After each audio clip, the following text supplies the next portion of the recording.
Bonjour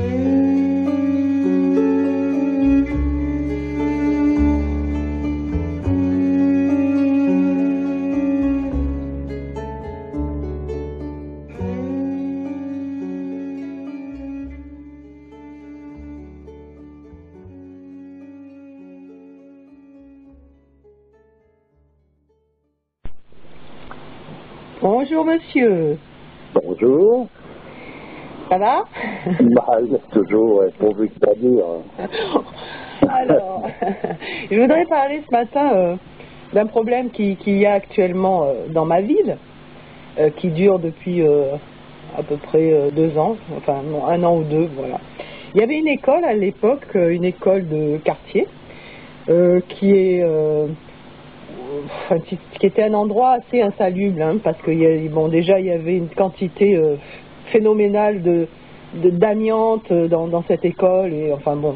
Et ils avaient réuni tous les élèves du quartier, quoi. Et bon, pour ces raisons d'insalubrité, on dit insalubrité, c'est ça? Oui. Oui, voilà. Ils ont dispatché tous ces élèves à travers tous les collèges de la ville. Et là, ça a fait...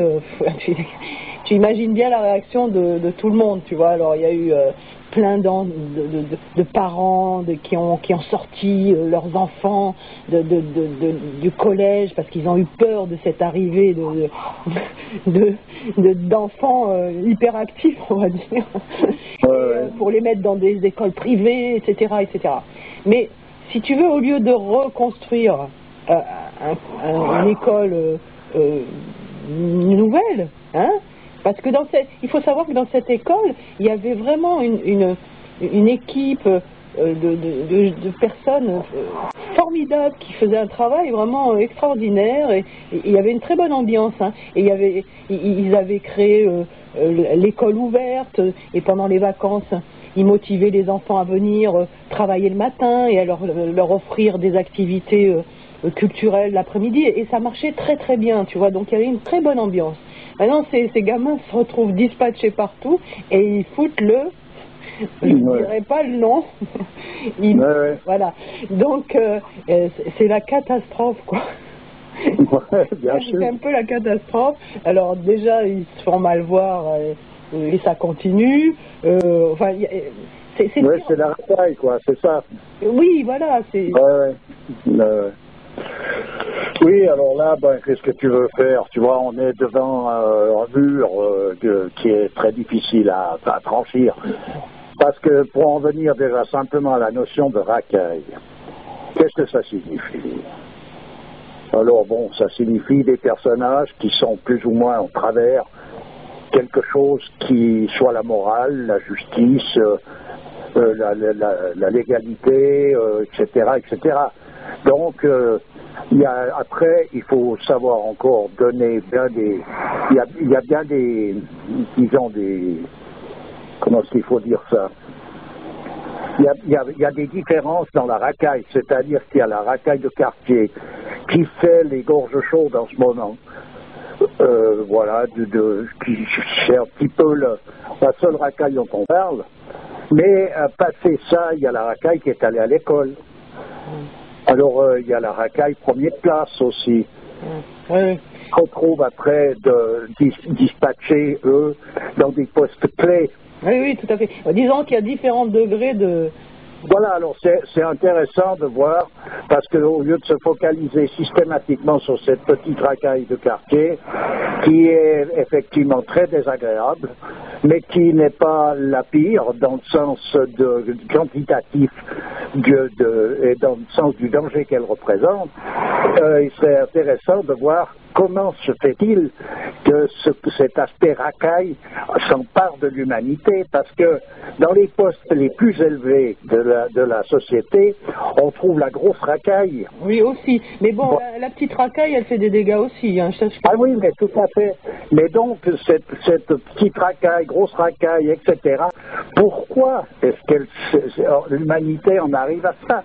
Donc, on en arrive à ce degré dont on a déjà parlé, de déchéance où l'homme a disparu pour laisser place à un animal qui fonctionne plus ou moins et qui n'a plus qui n'a plus de référence pour pouvoir se comporter comme il se doit, c'est-à-dire comme un homme.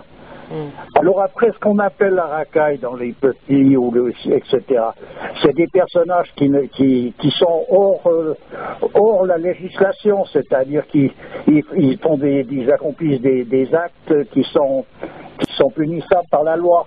Mais on peut être dans la grosse racaille et être parfaitement dans les clous sur le plan légal, mais être dans une injustice totale. C'est ce qu'on rencontre d'une manière générale. Et ce qu'il faut savoir, c'est qu'il y a beaucoup plus...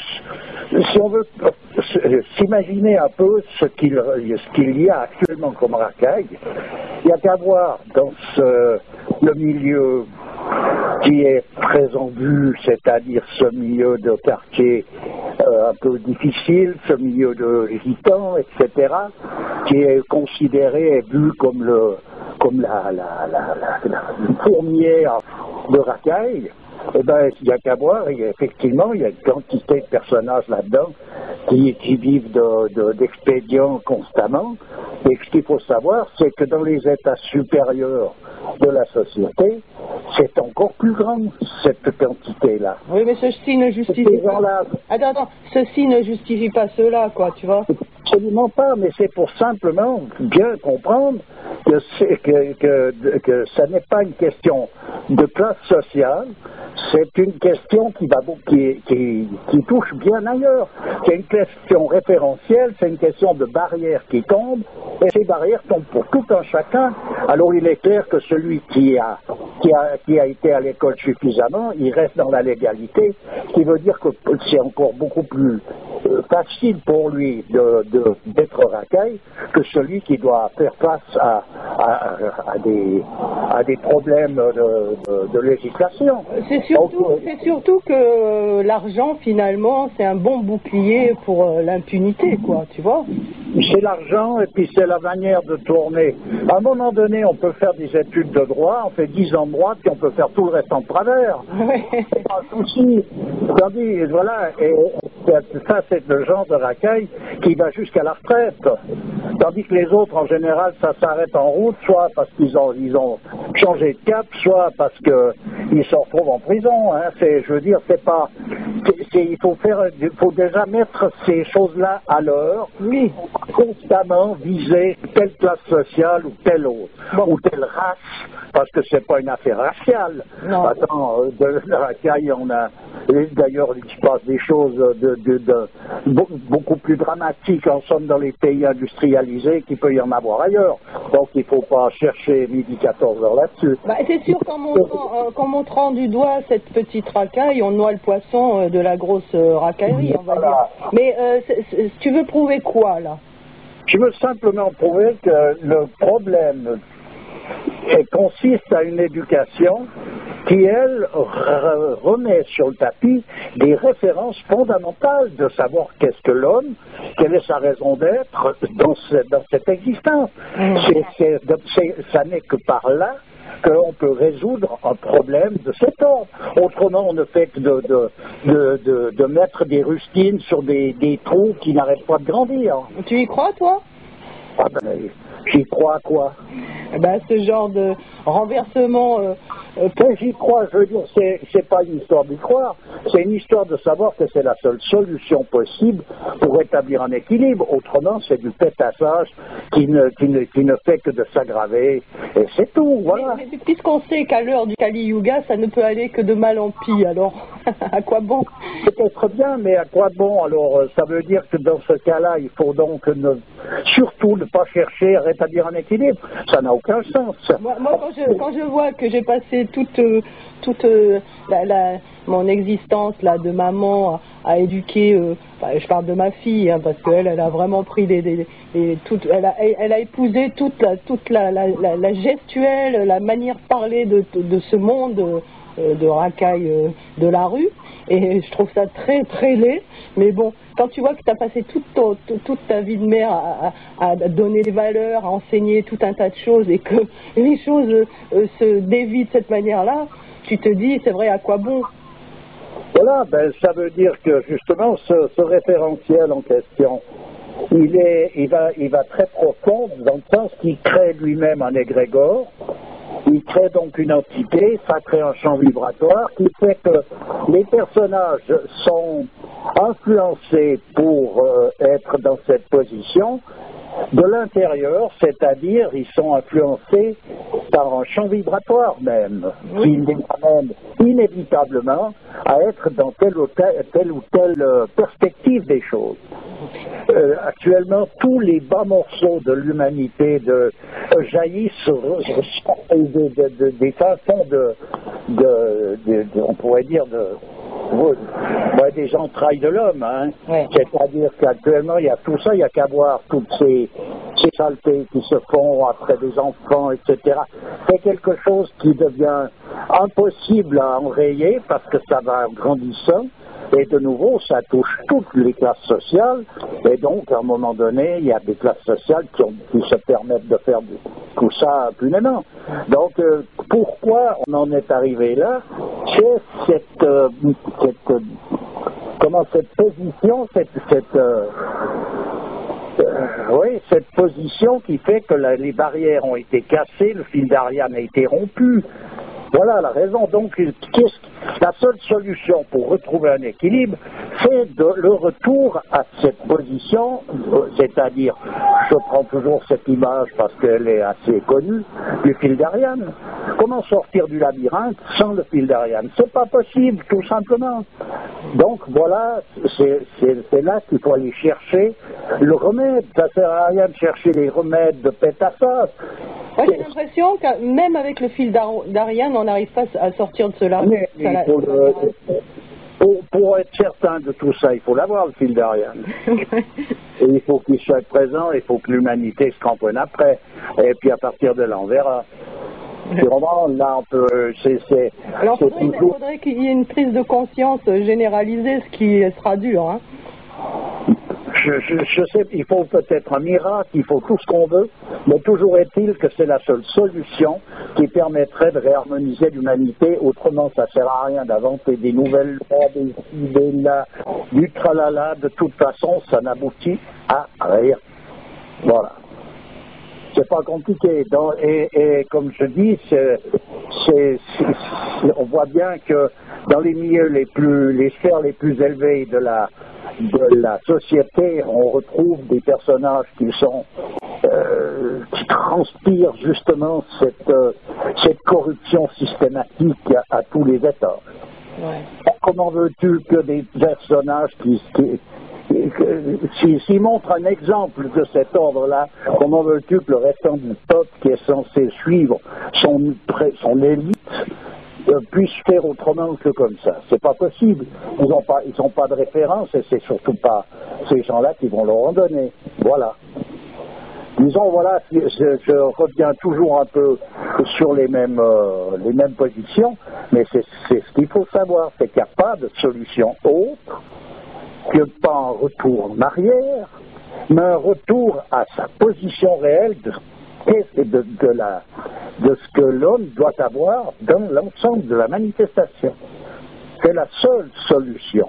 Alors, me dire qu'elle est impossible si elle a, moi je veux bien, mais en vertu de quoi? Puisque l'homme est toujours présent et qu'il a toujours cette possibilité et qu'on peut simplement l'entrevoir, ça veut dire qu'il y a bel et bien l'existence de ces choses-là. Un redressement peut se faire à la dernière seconde. Il n'y a qu'à voir individuellement un personnage qui reconnaît à un moment donné la réalité comme le reconnaît Dieu à la dernière seconde de son souffle. C'est là que les choses se jouent.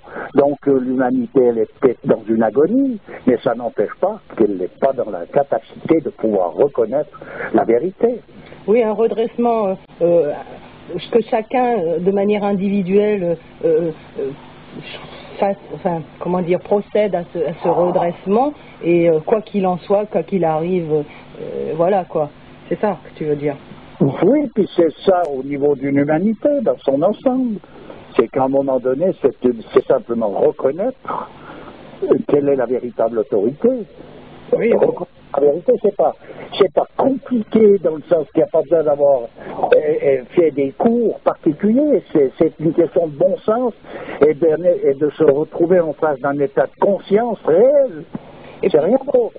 puis pas perdre de vue que, au-delà de toutes ces injustices que l'on voit et dans lesquelles on baigne, il y a quand même la justice suprême au bout du compte, quoi.